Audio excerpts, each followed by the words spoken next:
so I can project. 80 grand in the States.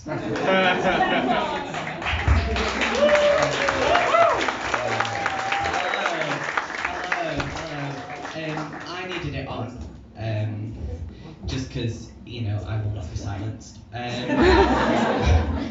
hello everyone, hello.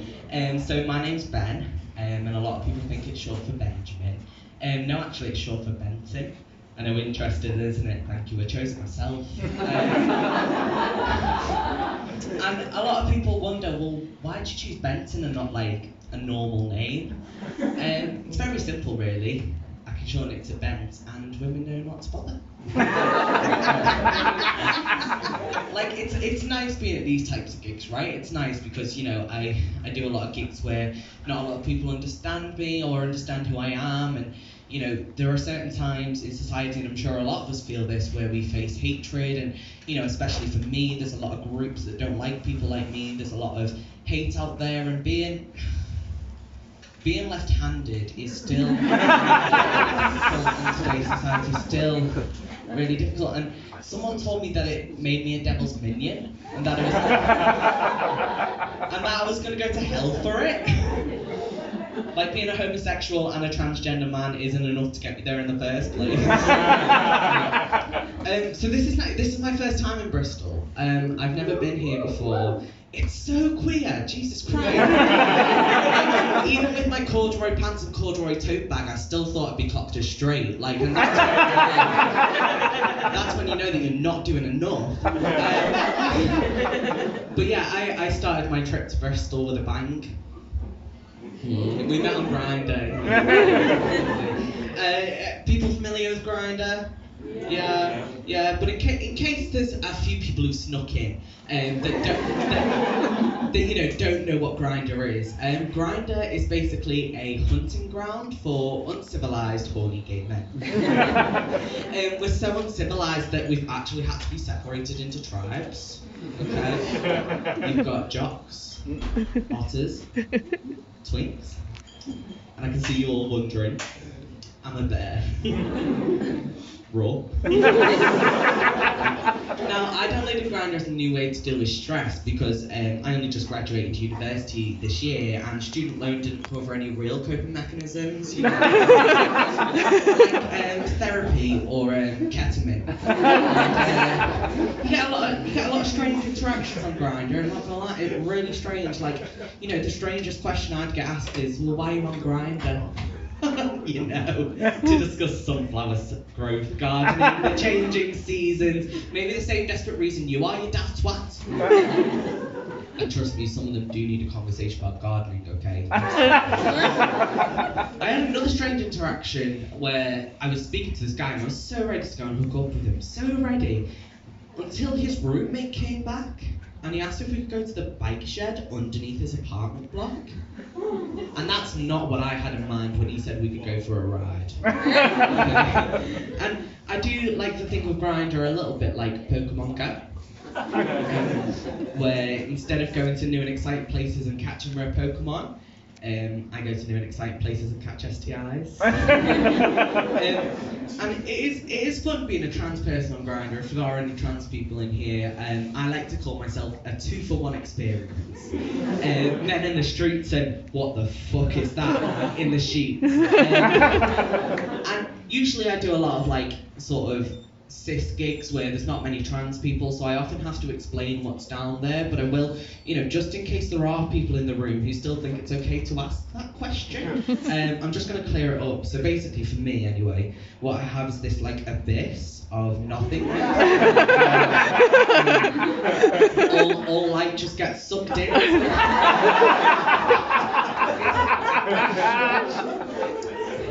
It's a little bit like this room, actually. You just get sucked in and nothing enters and nothing leaves and cobwebs and all that. Or as I call it, my vagina. And And it's interesting, I know I said I met someone on Grindr, it's actually my boyfriend. I do have a boyfriend, trans people capable of love, how many? And there are a lot of great things that, you know, come with having a boyfriend, one of them being me.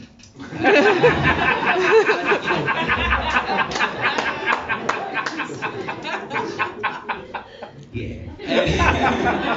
Sertraline ain't stopping me. And if you laughed, get help.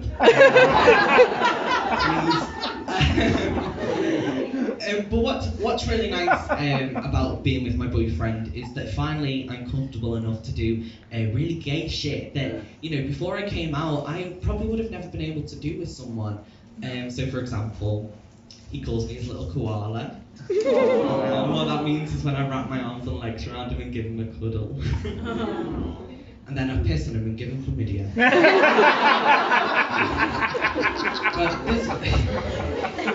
but there is one thing he does which I can't see past. There's one thing that I'll name him. I'll name him Shane, Joe. There's one thing. He's not here. It doesn't matter. But you know, in case you want to find him. He's in Manchester, so. But there's one thing that he does that really, really kind of grinds my gears a little bit, in that he drinks full fat Coke on the regular.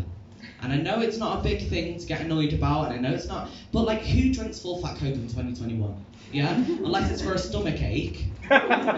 Who's doing, like, for me, I'd almost liken it to being as bad as Piers Morgan, which sounds bad when you realise I've just likened my boyfriend to Piers Morgan, but it makes sense when you realise I have a humiliation and degrading kink. And another, you know, so yeah, we're kinky. Why not? We're kinky. Makes sense. But you know, so he does things like he leaves love bites on my neck, and like I'd go home to my parents and they'd be like, oh, have you been dating a vampire? And I'd have to be like, no, Mum. Rest assured, I was doing the sucking. And we're doing something quite adventurous, quite different, in that we're organising a threesome. So, you know, come to me after the show, whatever, hand your application in, I'll put it in the spreadsheet and we'll be in touch. There's a lot of admin involved in it, and like, you know, threesomes are so difficult to organise. Like, I wish that threesomes were just like three sums, you know, like what we do in maths as kids. Like, I would simplify it so much, you know, like 1 + 1 + 1 is 3 lonely people just trying to find validation. 2 + 1 is the situation I'm in, where, you know, it's a couple with bringing someone else in and someone's going to get jealous. Me. And 4 - 1 is a murder, and someone should alert the authorities.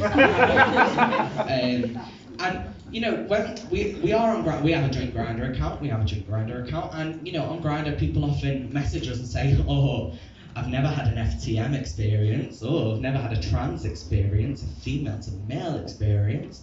Like, I'm not an experience. Madame Tussauds is an experience.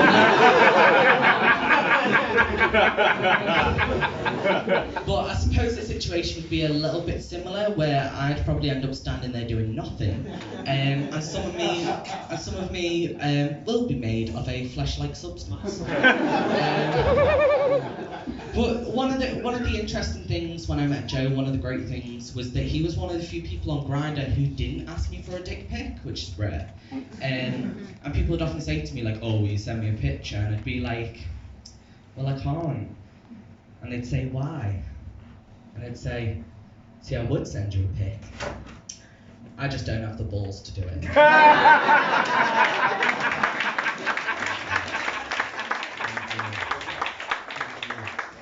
So I guess another fairly interesting thing is I worked at Ann Summers for a bit. Yeah, it was buzzing.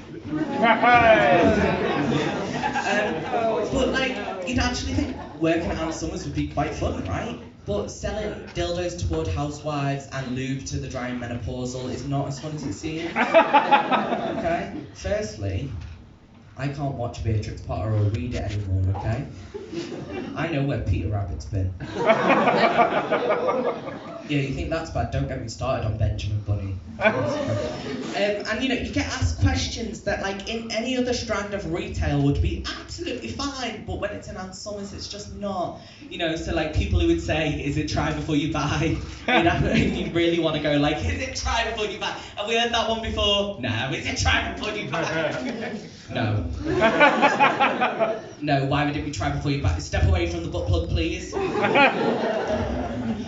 Or people who would say, have you used many of these toys before? Have you used them? And I'd have to, again, I'd really want to go, have I used many of these toys before? What a joke that, have I used many of these toys?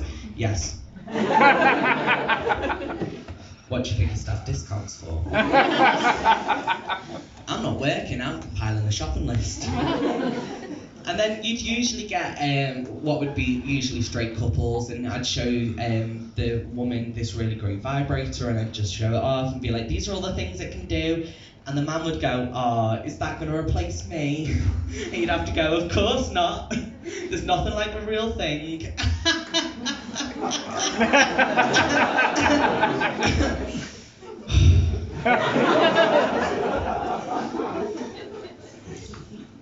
What you'd really want to say is, hopefully. If she had any mind about her, she'd realise this doesn't have a gob on it that thinks it's funny. And men don't vibrate. So I guess another point when I worked at Ann Summers is like, you know, I did work in the sex toy section, I did work in that section, and people would come up to me and go, are you gay? Are you gay? Is that why they get you to work in this section? Are you gay? Now, correct me if I'm wrong, but I don't think taking up the arse makes me any more qualified to sell sex toys than the next person. Do we like anal jokes? Yeah. Bristol, do we like anal jokes? Tight. So I mean, you know, it's a trans pride night. It's really nice to be up here with trans pride, and I am trans. I think that's a given. You know, I love puberty so much, I've decided to go through it twice. This is currently about 4 years in the making, so as you can tell, it's going like really, really shit. And it's interesting, like, you know, before I came out as a gay trans man, I was out as a lesbian, and then before that I was out as a bisexual. So if we really think about it, I've completed LGBT.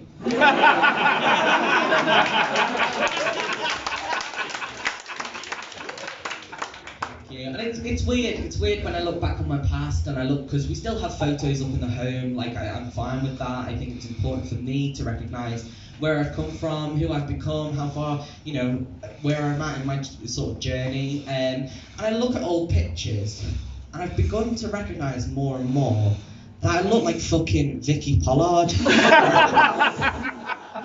I found some similarities, like, you know, Vicky Pollard, you know, as problematic as Little Britain is now, we all recognise that, is that Vicky Pollard was a man doing an awful impression of a woman. And if we really think about it, me as a kid was a man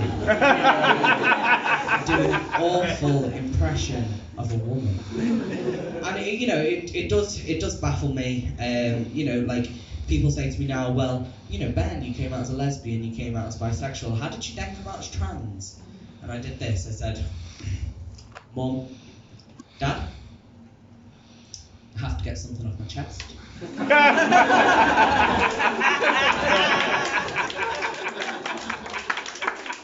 It's my tits, I'm a boy. And you know, like, I used to wear it, I have had top surgery now, I have had them completely chopped. And before that, I used to wear a binder, which I'm sure a lot of people are aware is like something that trans-masculine people often use to flatten their chest and to give it a more masculine appearance. You can get it in different colours, black and white to hide under clothing, nude to match your skin tone. I got green. I got green because you know what's really going to help my crippling gender dysphoria and my crippling self-esteem? Having the torso of Shrek.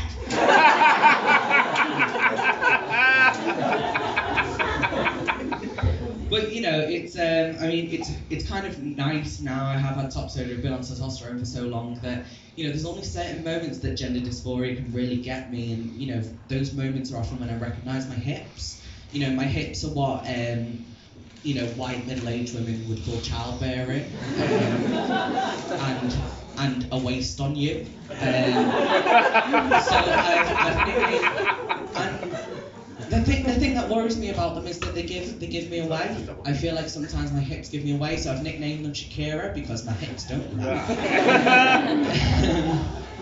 But yeah, it's nice to be in such a supportive room. I was recently at a gig where there was two people, and one of them was a trans woman and the other one was a cisgendered partner. And the cisgender partner told me I looked convincing.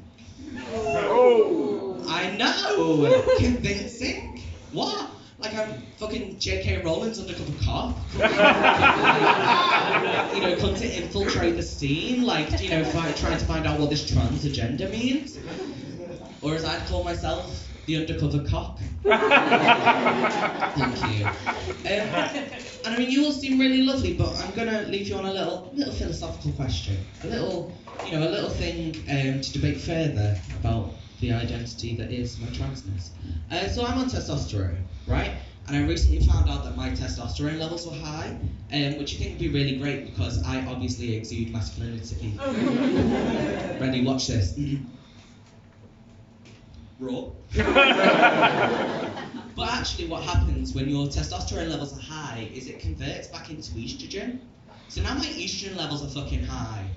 So does that make me twice the man I am now, or double the woman I was before? And if you thought woman it is a hate crime, and Stop Hate UK will be hearing about it. But this has genuinely been really lovely. Thank you so much for having me. I've been Ben Hodge. Thank you so much.